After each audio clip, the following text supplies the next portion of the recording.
Our last bowl game this bowl season is Buffalo against Liberty in the Bahamas Bowl, obviously in Nassau, Bahamas. This, like the first responder bowl, no idea how it made it to January 4th. This once again feels like a game that'll be taking place in the early stages of bowl season. But nope, this is our last one.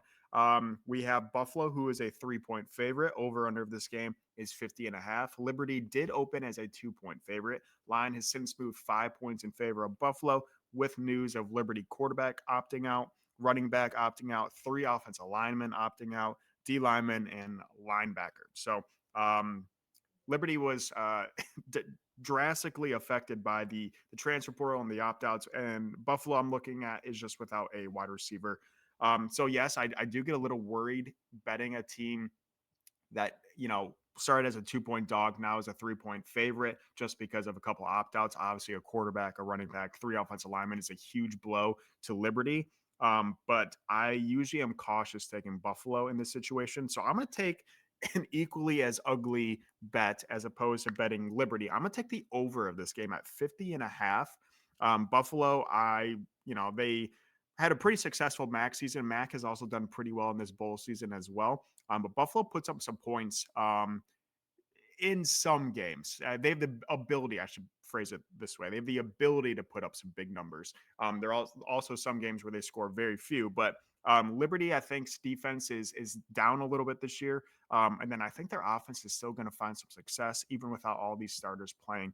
So I'm going to take a shot at the over. I think Buffalo can get into the 30s. Hopefully, Liberty can score, 3 touchdowns. And then I think the over has a good chance of hitting here. So that's going to be my side in play on this difficult and last bowl game. Who are you taking, Ethan? Yeah, so we're kind of seeing eye to eye here, but I'm going to play the side. I am going to take Buffalo, and I'm going to close out the bowl season by backing a MAC team, which we've done basically this entire postseason here. But really, 2 reasons: play on Buffalo. Nice season for Buffalo, especially the end of their year. Finished 4-0, like you said, put up a lot of points in that those 4 games: 41, 51, 37, and 43, all against weaker MAC opponents, but you can only play who's in front of you. And they played them, they beat them, they put up a lot of points on them. So I think they come into this game with kind of a lot to play for, and then mostly a fade on Liberty here. Liberty 8-3, solid season for most teams, but they're coming off an undefeated year. They played Oregon in their bowl game last year. Won the CUSA. This year they're 4th in their conference. Like I said, they did have 3 losses. They did have a game canceled against App State. So just kind of a down year. They finished their season on a loss. I think Liberty is kind of that team that's looking to make some noise in that 12-team playoff. I think they, last year would have probably snuck into that playoff. And I think they had aspirations to kind of be that team to make some noise and just couldn't get it done. So I still think they have that is kind of their goal going into next year. So I think they're ready to just pack it up, head into next year and see if they can kind of repeat what they did in 2023. So yeah, I think Buffalo has more to play for here. I think they are the better team. I think they ended the year with more momentum. So give me Buffalo minus the points. Also like you're over. I could see us both winning this one. Yes, kind of a good thing I think Liberty didn't make the 12-team playoff, because if you can remind me, what was that score to that Oregon game? Yeah, not good. I think I it think they was put up 8 points. Yeah, I think it was 62-8 or something like that, 56-8. It was something big to something very small. 45-6. Okay, not quite in the 50s. 45-6, though, a 39-point win. Yeah. I could very well see that happening. At least Boise, I guess, put up a little bit of a fight to Penn State, but not really.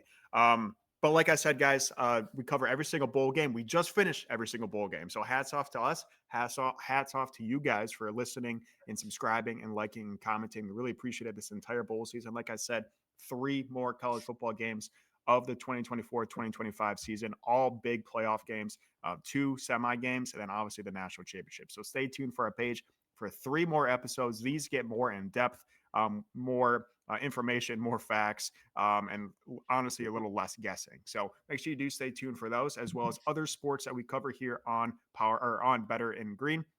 We like getting into college basketball, NFL, obviously with the playoffs coming up, MMA, UFC, NBA, NHL. Make sure you check us out and give us a follow and subscribe as well. We appreciate it. But until then, guys, we'll see you in the next episode. You better start listening to the Better in Green podcast. You will not regret it. Trust me, trust me, trust me. And hey, I'm Dean Blandino. Welcome, welcome, welcome to Better in Green, eh? To Better in Green, eh? To Better in Green, hey. Listen in and cash out. That's what it's all about. Come on, let's make cash now. We always on spot and we cover all spots from the bottom to the top. Hey, shout out to Ethan, shout out to Wyatt, shout out to Ben. Welcome, welcome to our podcast. Better in Green.